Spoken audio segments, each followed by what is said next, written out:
Good evening. I'm Acting Chief Matt Hayden with the Big Lake Police Department, and I'm here with Investigator Rich Berg and Brad Vandervet with the Department of Corrections. And we are going to go over the notification and education meeting for the level 3 offender that we have that moved into our city. So we have a PowerPoint. It's going to be a little bit, probably about 45 minutes to an hour. I do ask that any questions that come through, there'll be a phone number that we're going to post on here to have you text that number, and we'll get to questions as the meeting goes on or towards the end as they come through. So we're not going to have any live questions for speaking. So any questions that come through, please text to that number. And I will pass it over to Brad. All right. Thank you, everybody, for being here tonight with us. I'm going to pull up my PowerPoint here and start to share it in just a moment.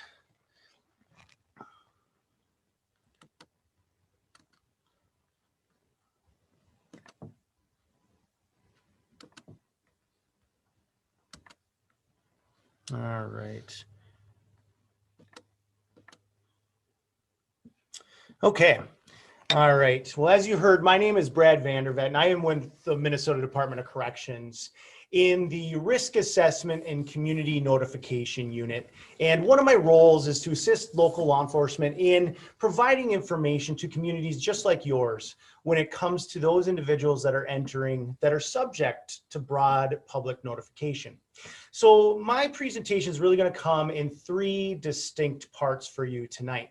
The first portion we're going to use to really set a foundation for our conversation, to really provide you hopefully with some good data and information to inform those questions that you're going to be formulating throughout all of this information, and to really kind of put us on the same footing. Then I'll transition into specific information about the man you're here to learn about tonight. You'll use all that information I'll be providing you as an overlay as we get into his specific information. And then I'll proceed on into some resources to assist you as you apply all of this into your own family and broader community safety planning efforts. So really, without any further ado, the place I like to begin in conversations like this is where we have, as communities, a real fundamental understanding. And we know that those who engage in this type of harm, sexual harm, we know that they exist. And we understand that they live and occupy every corner of every community within the state and beyond. And so what the real question that comes up then is, well, what is it that we are doing as agencies to address those that we are aware of, that we become aware of as they've come through the criminal justice system? And so the state has enacted a number of different tools to assist us in that risk management. So the broader state risk management system is composed of one of the pillars of that management system is the registry. It was early on known as the Sex Offender Registry, and then grew into the Predatory Offender Registry. And as you can see here, it came online in the early 90s and is really founded and predicated on the knowledge and understanding from advocacy that came out of the Jacob Wetterling Resource Center and the Jacob Wetterling family. One quick minute here. I want to make sure we get our technical. It was frozen on this screen. Oh, it was? Yeah, so they didn't see any of that PowerPoint and all up there. Bummer. So all right. You might want to just go back to the phone number really quick there. Sure. I wonder if we can even just use it like this. We can do it this way. Hopefully this is coming through better.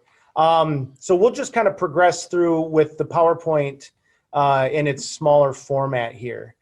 So let me go back to that registry as being one of those main components that came online for the broader state risk management system. Hopefully everybody can see this here.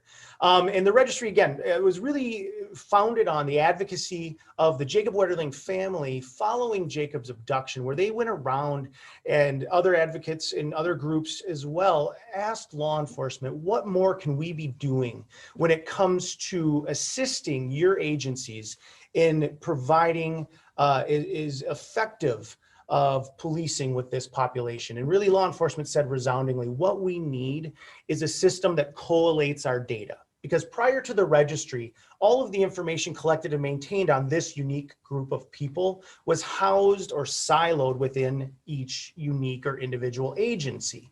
And it would be shared, but only after the fact.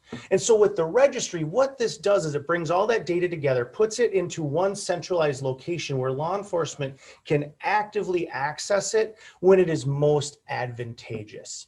And so you can see the registry collects and maintains a great deal of information on those subject to it. It maintains their addresses, and that does include not only their primary address, but also secondary addresses, locations that they may frequent throughout their interactions. So think of places like significant others' homes, or things like vacation or rental properties. If they're frequenting those locations with some regularity, they must also make law enforcement aware of them. Also their employment, that's any employment that they have. And if they operate a motor vehicle for that employer, that also must be made known to law enforcement. They have to let law enforcement know of any schools that they're attending, vocational or otherwise, and any vehicles that they themselves use, own, or possess. So even the old broken down car on the side of the driveway must be known to law enforcement. Other components of the registry, just so you're aware, include notification to law enforcement of things that they may rent, like storage units or storage lockers, or any phone numbers that they maintain. Other things would be like scars, marks, tattoos, or physically identifying things as well. So you can see the robustness of the registry. Now, with the registry, when I start talking about it, really the next question that often will come up is, okay, who then has to register on this system? And like I'd mentioned early on, it was initially focused on sex offenders, but it grew as the state saw the effectiveness of it to include not only sex offenders, but others that have engaged in crimes such as kidnapping or false imprisonment. So as I go forward tonight and I talk about the registry, just know that it envelops more than just sex offenders. So an easy way to keep it straight in your mind tonight as we go into this is that while all sex offenders are predatory offenders on the registry, not all predatory offenders are sex offenders. Next, I want to share with you some specific information about what we know from the data we've collected and gained, and use this to inform the conversation we're going to enter into. I want to place in your mind an analogy of a funnel. And I want you to think of that widest end is those individuals that engage in this type of harm, this type of conduct, where they're hurting people in a sexual manner or way. And what we know broadly is that of those incidences that do occur, only a portion, a percentage, will ever go on to be reported to law enforcement. Now, that funnel begins to narrow already. Of those reported, only a portion of that group will go on to receive formal charges. And of that portion charged, only a percentage of that group will go on to receive convictions for their offending conduct. And of those convicted, only a portion will go on to cross the threshold of prison. And this will be, I'll get into more detail as to why that's an important distinction, but you can already see how our awareness begins to funnel down, and we need it to be so much more broad.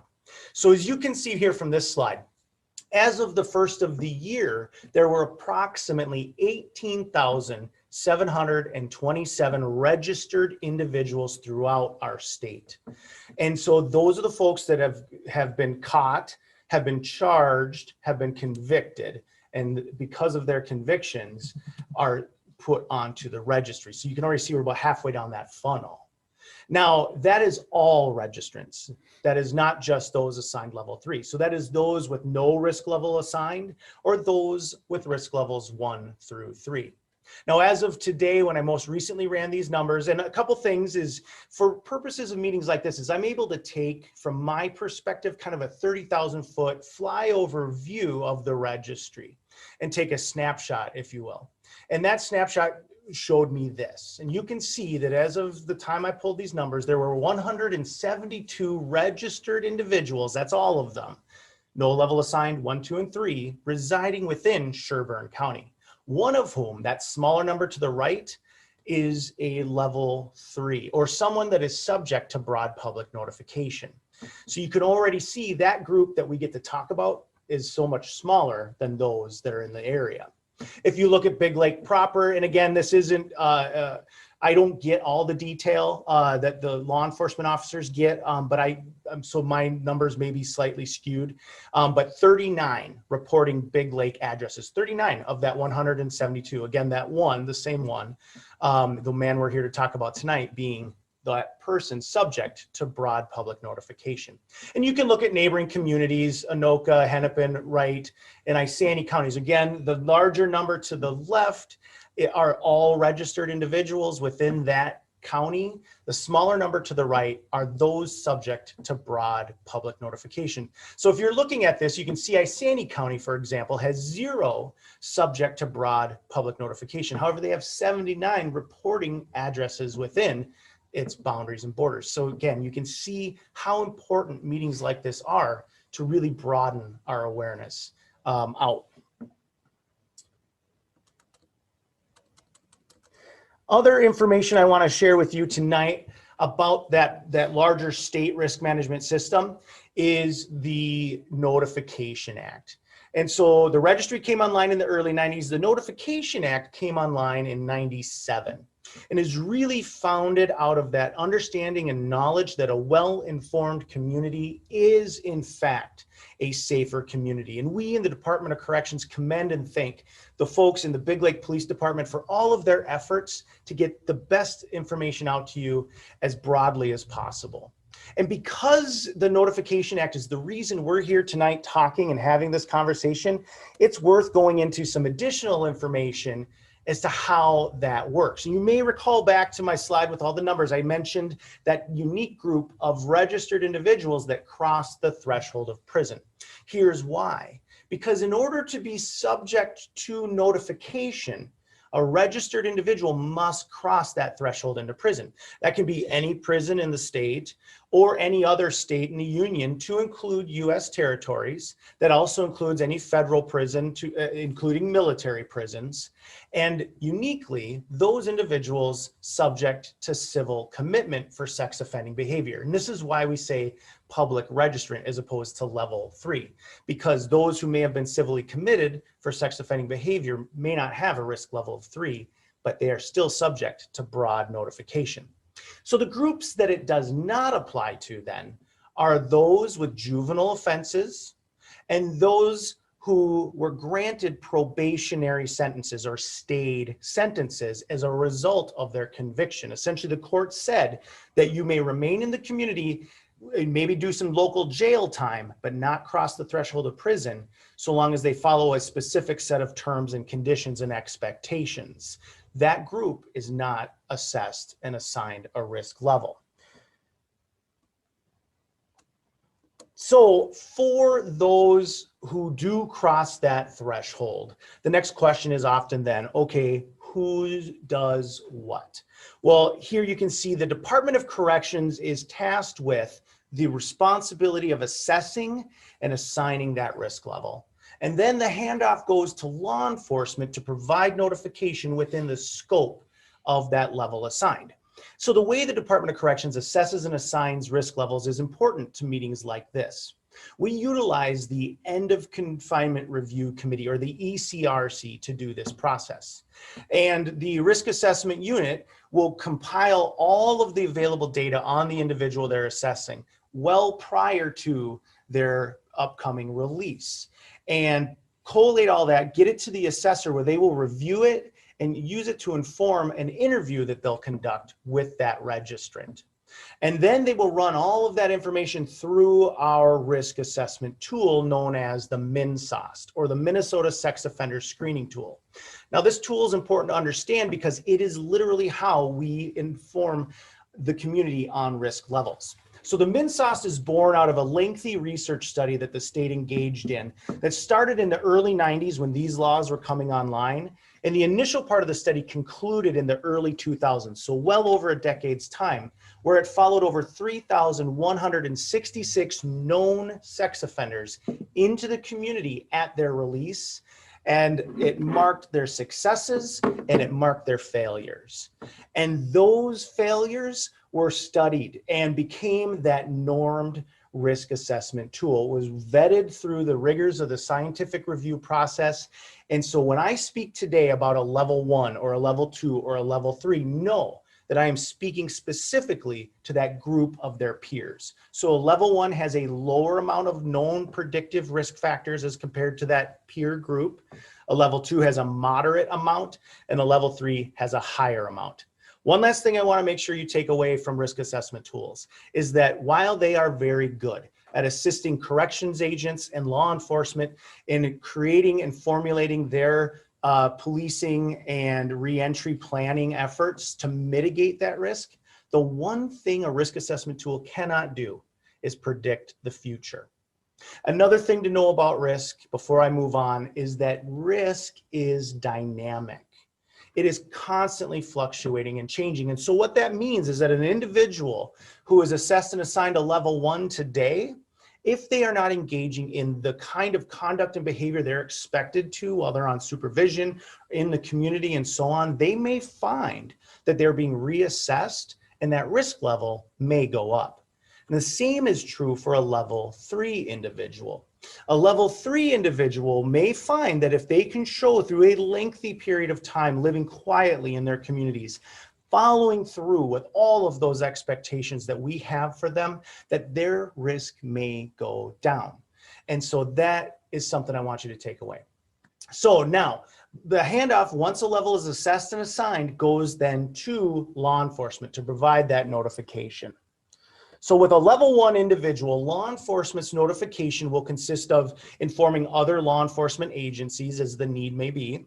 They'll also inform and notify any victims of the offense or witnesses to the offense if they've requested that level of enhanced notification.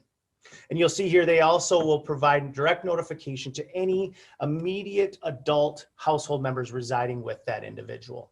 And that is the scope of a level 1 notification. A level 2 notification builds on those individuals and entities we just discussed and includes other individuals or entities that law enforcement determines to be at particular risk based on that registrant's known pattern of conduct and behavior. Now, it's often believed with a level 2 that law enforcement will provide notification to schools, daycares, parks, playgrounds, churches, places where children congregate and things of that nature. Now, while that may very well be true, it is not always the case. So in an example where law enforcement becomes aware of a level 2 coming into their community, and they determine through their review of that dossier of information that this person focuses their conduct and behavior against adult females at social gatherings. Think of things like nightclubs or bars or concert venues or something along that line. Now, law enforcement may determine based on that information that it does not enhance public safety to go to the local daycare and provide this level of information simply because they are serving children ages infancy to school age. And so they may focus then their notification on those proprietors of the more likely locations where if he was to go back to his old pattern of conduct, he'd be found. So bar owners and things like that. Now, on the flip side, if law enforcement becomes aware of a level 2 coming into their community and they determine through their review that this person focuses their conduct and behavior against unaccompanied minors, think teens, in transit from school to after-school activities or home. And law enforcement knows in their community that the local teen hangout spot is over here where teens will come to congregate and socialize in those downtimes. Now, with that level of notification, they may go to the proprietor of that hangout spot and let them know, hey, if you see this guy in the area formulating relationships and engaging in conversations with these children, let us know. We're going to come out and talk with them and find out more about what they may be up to. So that is the nuance of a level 2 notification. And then a level 3 notification are those subject to broad public information. And this is what we're here to do tonight. Now, those notifications can come in many shapes and forms. It really comes down to how law enforcement communicates best with its community. And again, we commend and thank Big Lake and all of its efforts to get this out to you as broadly as possible. Now I want to switch gears and talk a little bit more about that study that informed that risk assessment tool so that you can use this information as you are creating or building your existing family safety planning efforts. So remember the narrowest end of that funnel. That is those who have crossed the threshold and entered prison and are assigned a risk level. Now, year after year, the number of people coming into prison does fluctuate and change. But on average, we find through our research and study that the breakdown of risk levels assigned tends to stay fairly static.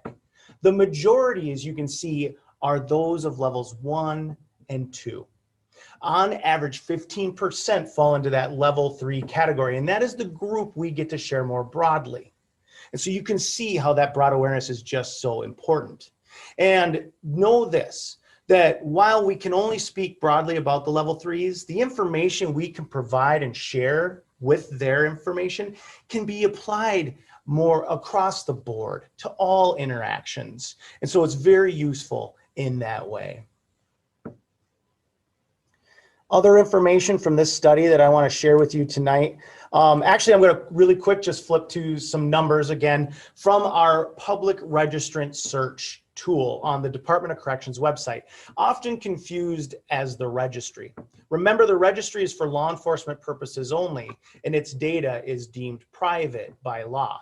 But those that are assigned levels of 3 or have been civilly committed for sex offending conduct and behavior are subject to that broad public notification, and based on that will be made public on the Department of Corrections website. So you can go on right now and you can log into the Minnesota Department of Corrections and go down about 2/3 of the way down the page and you'll find the locator tool. On there, you click on that, you'll see public registrant search, and then you can say, show them all to me. And this morning when I ran these numbers, there were 473 individuals in our communities right now in Minnesota that are subject to that broad public notification. 12 of them are out of compliance with the registry currently and need to be brought back into compliance. And we know that these individuals do not exist solely where their head hits the pillow at night. We know that they're crossing boundaries day in and day out for all manner of reasons and purposes, whether it's to visit loved ones, to get treatment or services that they may require for work purposes, and so on. So again, that broad awareness is just so very critical. Other information from that study that I want to share with you as you're thinking about those safety plans is the relationship between those who engage in this type of harm and the people they hurt. Now, this information actually is from the U.S. Department of Justice, who ran a similar study, and I like to include it in here just so you have some diversity in all the information I'm throwing at you tonight. But we find that it really does align with what we found in our own state study. And that, as you can see, is that the majority of those that engage in this type of harm, sexual harm, are known to the people they hurt. They're either familial or have familial relationships and trust, or they're acquaintances who have worked their way somehow into gaining access. 7% on average, as you can see, fall into that stranger category. And no doubt, as you're looking at this information, you're going, okay, Brad, I can do a lot in my family to set appropriate and healthy boundaries. And I can even do a lot as a parent or a loved one or trusted adult to vet the people that get to have relationships with my child. But that group that gives me the most pause, as it should, is that 7% group. This is the group we don't have direct control over. So it's important to understand some of the limitations of this study. It was determined by the researchers that they had to create a cutoff of what is an acquaintance and what is a stranger. And so they decided that that was going to be 24 hours. If they could show through the information they had available that there was a knowing between the victim and the offender of 24 hours or greater, they would fall into an acquaintance category. If it was under 24 hours, they would fall into stranger. And so inevitably you would have scenarios like this, where two teens meet up at a local house party. They didn't know each other prior to this. They hit it off and the night was going the way it was going. And they left the group to an isolated location, whether it was in the house or outside the house. And once they were isolated, the night took an awful turn. Now that falls into the stranger category. But what we tend to think of more as parents and trusted adult support people, when we think of stranger, is that person lurking just outside of our awareness, just beyond our scope, who has ill intent. And that group falls into a smaller percentage of about 3%. Now that is cold comfort, I am very well aware.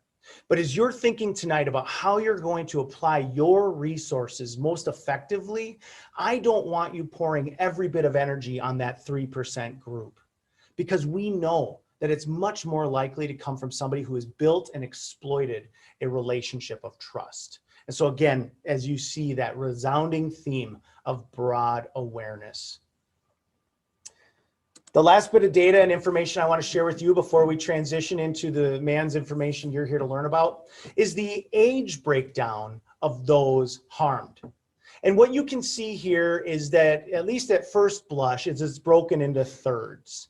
But what you'll start to notice very quickly is on the age categories on the side is that 2/3 of this group are children.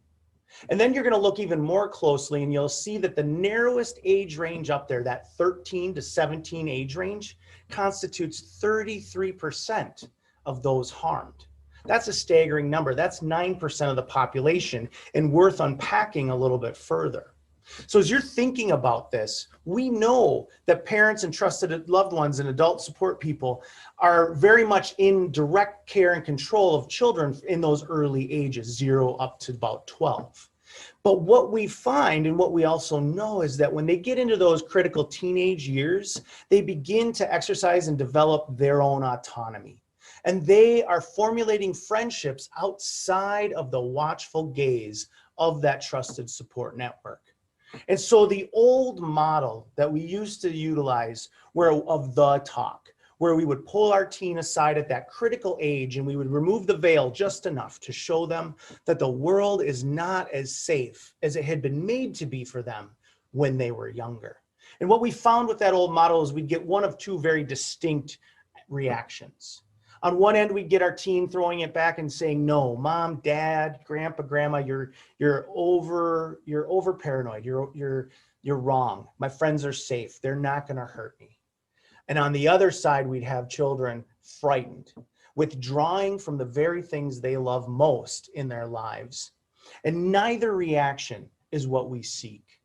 What we found through our collaborations with victim services agencies like the Jacob Wetterling Resource Center is that a lot of little talks, age appropriate in their design, that build on one another each and every year to provide good information to help them understand how to create healthy boundaries and how to get help if they ever need it, and how to have those important conversations so that when they get to those critical teenage years, they have a robust toolbox to draw from. And so as we go forward tonight, I will provide you with some additional information on resources to help you augment those family safety plans that you're already either have in place or looking to build. So now I'd like to take the information that we've provided you this far and use it as an overlay as we get into the specifics about the man you're here to learn about tonight.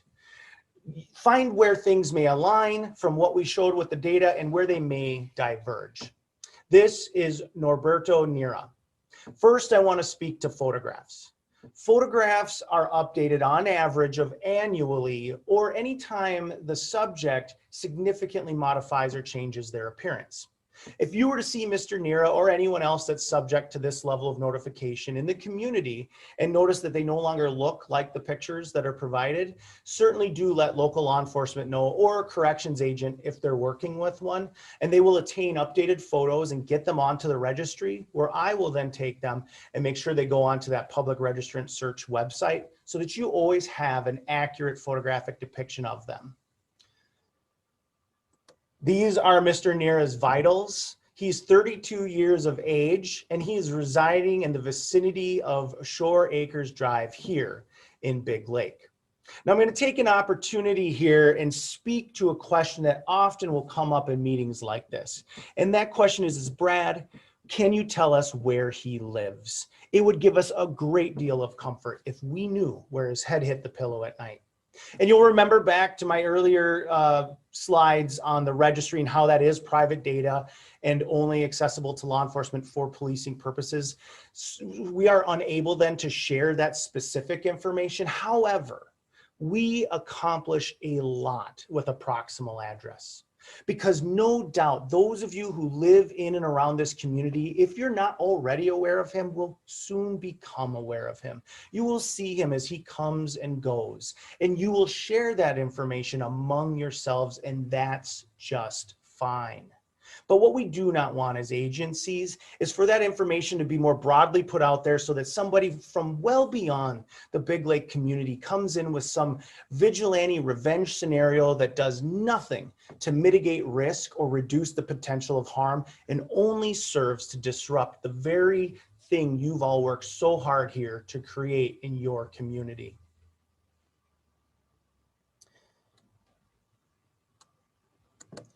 This is Mr. Nira's registrable offense history. This is taken directly from the fact sheet that you have available to you. It is literally pulled right from there. Know that this is not an exhaustive criminal history. This focuses specifically on the conduct and behavior that got him placed onto the registry and ultimately was used in determining that risk level assignment. And so I want to get right into the details for you as to what happened. In 2005, Mr. Niro was convicted of a criminal sexual conduct in the first degree out of Ramsey County. His crime was against a 12-year-old female victim. He was 16 at the time. He knew this victim, and it was through their relationship at a youth center where they would meet up. He used attention and affection, which is a common tool, to gain her comfort, and had her accompany him outside of the building, outside of the watchful eyes of the staff and others in the area, other adults and parents, to the side of the building where they were not visible. And it took an awful turn. And for his crime, when she told, and law enforcement investigated and found all the information they needed to get the conviction for him. He was initially convicted because he was a minor to an extended juvenile jurisdiction. He was granted supervision under the EJJ system. Now, while on supervision, he failed to meet the expectations of the court. And ultimately, the court imposed his sentence. It's an adult sentence, as you can see, of 144 months for a crim sex first degree. And so once the court vacated that stay and imposed his adult sentence, he then crossed the threshold of prison for that time. Now, this is another question that will often come up in meetings like this. And that is, Brad, why is it that people who engage in this type of harm that shocks the conscience, how is it that they're allowed to come back out and re-enter the community where they may engage in this type of conduct or behavior again and hurt somebody else? And the answer to that question lies here in part in determinate sentencing. So the way that the sentencing structure is set up now in Minnesota, and it began in the 80s and is utilized almost entirely across the nation now, is that you'll serve 2/3 of your sentence in the institution, in prison, and 1/3 by law is mandated to be served in the community on supervised release. Now, prior to the determinate sentencing model, we had a probably more familiar model of parole, popularized in TV shows and movies and so on. The parole model, with those types of crimes like this that really shock and jar people, those individuals coming up for parole consideration found it exceedingly difficult to be granted the opportunity to begin re-entering the community and society and rebuilding their lives. Now, often on hearing that in meetings like this, I can see the room go, you know what, Brad, with cases like this, we're okay with the individual sitting their whole sentence if they don't get their parole granted. But what we found from all of our research was that that model failed to address recidivism or reoffense in a same or similar fashion as well as we knew we could. Because what was happening was they would sit till expiration, and 90% of those incarcerated today will expire and will return to the community. And they were walked, the individuals that had these types of crimes were walked to the gate at expiration and told, don't come back. And that was ineffective.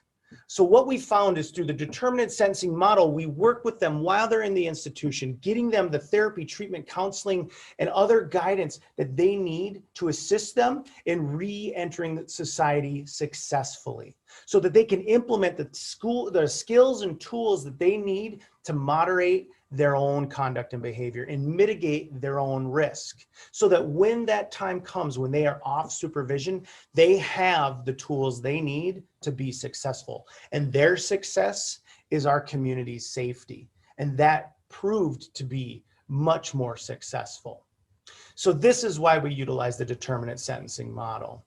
So 144 months, he does 2/3 in with credit for time served, 1/3 in the community on supervised release with an enhancement, which is another part of that broader state risk management system. They enhanced it so that he had an additional 5 years of conditional release time to work. This is meant so that that time on supervision in the community is extended so they have more time to work with their agents as they re-enter society and work on those skills and tools further upon their release. So this is Mr. Nira's breakdown, his prison chronology breakdown. In 2007, you can see he entered prison once the court revoked and removed that EJJ and imposed that adult sentence. And in 2013 was when, with credit and everything, so for my number crunchers out there, know that credit for time served is added into that. He was assessed and assigned 90 days prior to release or earlier with a risk level of 3. And he re-entered the community at that time. He went through supervision, and in 2017, you'll see that his release was revoked and he was brought back into the institution for a new gross misdemeanor conviction. Any new crimes lead to violations of supervision, as I'm sure makes sense to you. And anytime they return to the institution, their risk level is reassessed and reviewed. So had he been a level 1 or a 2, they would have looked at that to see if an elevation might have been appropriate. Obviously, he was a 3, so he retained that 3. And in August of 2019, that felony sentence expired and his rights were restored to him. But I do want to give you a little bit more information about that gross misdemeanor that did bring him back into the institution, because it was sexual in nature. Mr. Nira engaged in an indecent exposure against a couple employees in the back of a department store, a Kmart. He has exposed himself and was masturbating. And for that crime, again, that's a gross misdemeanor, so it's not felony level and would not bring him back into prison. But again, it is weighted and it does influence and impact that risk assessment score. So he served 2 years on supervision for that. He did have some jail time that came along, had an updated psychosexual evaluation where he did have to follow those recommendations, attend programming, sexual offender treatment, and so on, and pay his fines and fees. So I just wanted to give you a snapshot on what had happened with that gross misdemeanor. So he's long since expired from that file. And as it sits right now, Mr. Nira is not on any supervision. He has satisfied all of the terms and conditions of his court order for the gross misdemeanor, and he is long expired. on that felony crim sex. So all of his rights have been restored to him with the exception of the registry. He must comply with the registry for life. And so he will be subject to notifying law enforcement where he lives, where he works, what he drives, and so on for the rest of his life. And for as long as he maintains that level 3, I will be able to share that information more broadly about him as well. So as you are processing all of this information that I just threw at you tonight, I want to make sure your primary resource is right in front of you, your best and most direct resource with any questions that you may have, not only just about this man, but as your awareness has been broadened about anyone, as you're paying attention to those relationships that are occurring in and around your neighborhoods and community and so on, is going to be your local law enforcement. If you see Mr. Nira or anyone engaging in conduct or behavior that raises the hair on the back of your neck or gives you concern that there may be some imminent harm occurring, I want you to call 911, because you're now aware, you see that many of those individuals who are subject to the registry are not broadly known to the community, but law enforcement does know about them. So if you can get them a description of the individual, a make, model, or license plate of the vehicle, you do a lot to support your law enforcement in their policing efforts.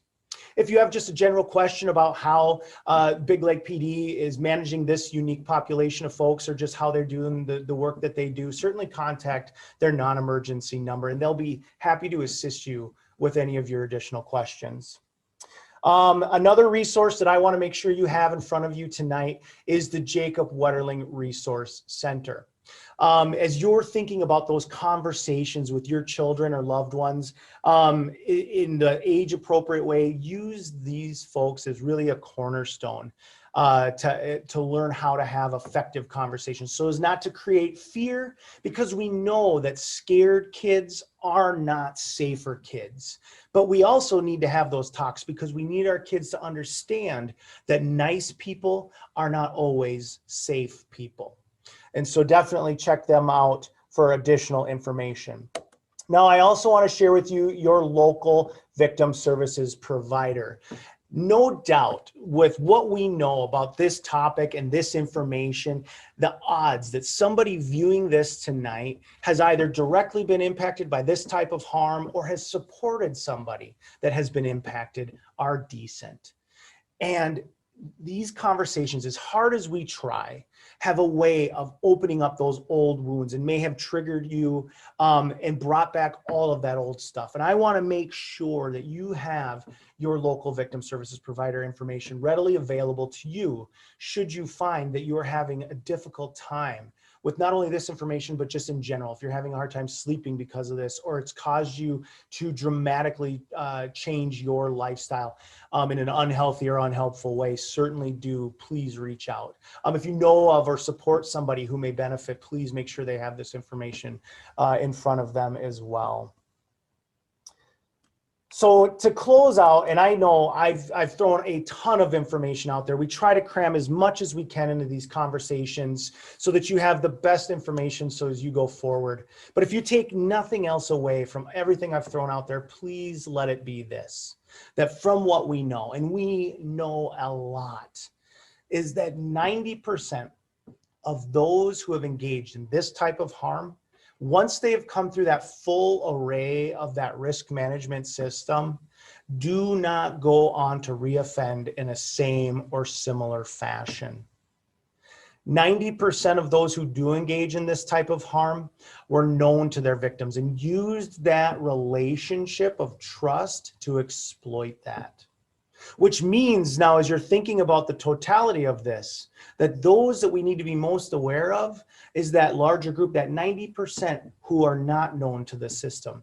Year after year, the Minnesota Sentencing Guidelines Commission compiles sentencing statistics and data. And you can go onto their website right now and look at the most recent reports, and you can go all the way back to when their reporting began.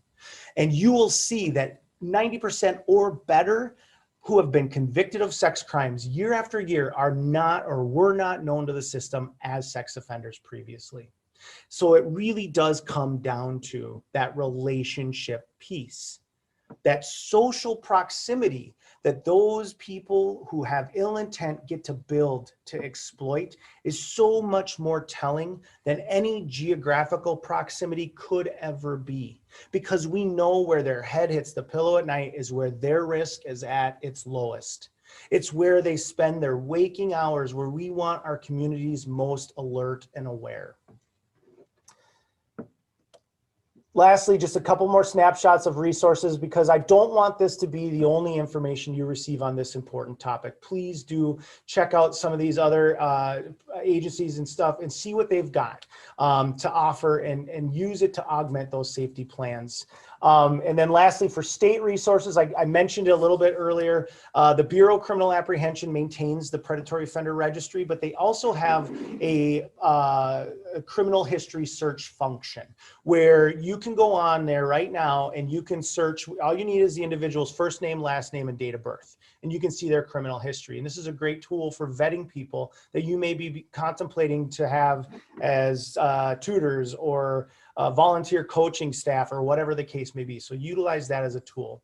And then the Minnesota Department of Corrections website, where we have the public registrant search, the locator tool for anyone that's under the jurisdiction of the Department of Corrections, and all of the research and data that I've been sharing with you tonight in its pure form, in its raw form, not in flashy PowerPoint mode. So I encourage you, if you're naturally skeptical like I am of some guy throwing pie charts at you, certainly go online and check out that data and read through it and draw your own conclusions. At this time, I would like to throw it back over to the chief and open it up to Q&A. Chief? Yes, thank you very much for that presentation. That was a lot of information and very good to get it. So if you have any questions at all, and it may not have come through earlier with the glitch in the slide, but please text it to 763-251-2994, or you can send me an email at mhayen@biglakepolice.com, and we will get to your questions. So this is recorded as well, so it's going to be posted on social media shortly after this is over with. So any questions after the fact can be answered as well with through the email address. So I will give it a few minutes here for questions to come through. Like I said, I haven't gotten any yet, but we'll keep it open here for a few minutes until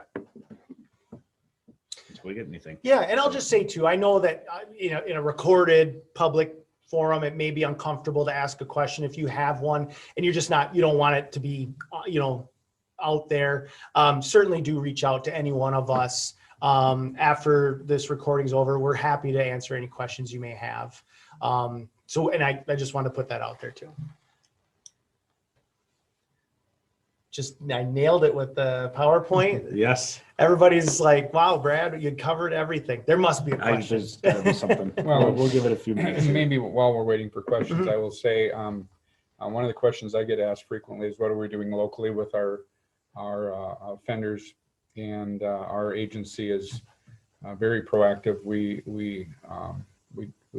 get a list of our offenders that we have in our community, going from level 3 all the way down to the those that are not signed a risk level, and we visibly see the whites of their eyes in the place that they reside on a 3 times a year. We try to break that down evenly, and we will visit with each and every one of them. We pull up their fact sheets. We will make sure that their photographs are current. We will make sure that their addresses to their residence are current, their vehicles, their place of employment, and any secondary addresses.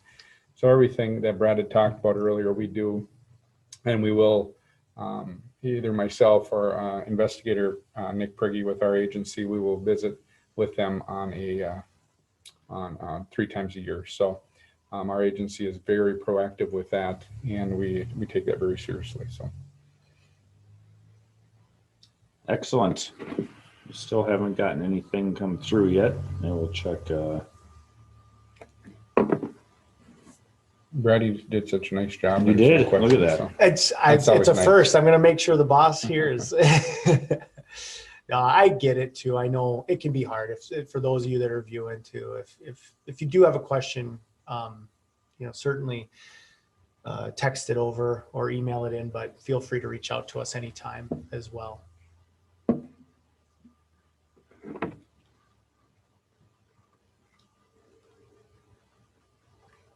This meeting that's being recorded, obviously, we'll put on Facebook as a link to YouTube, where we'll post this video.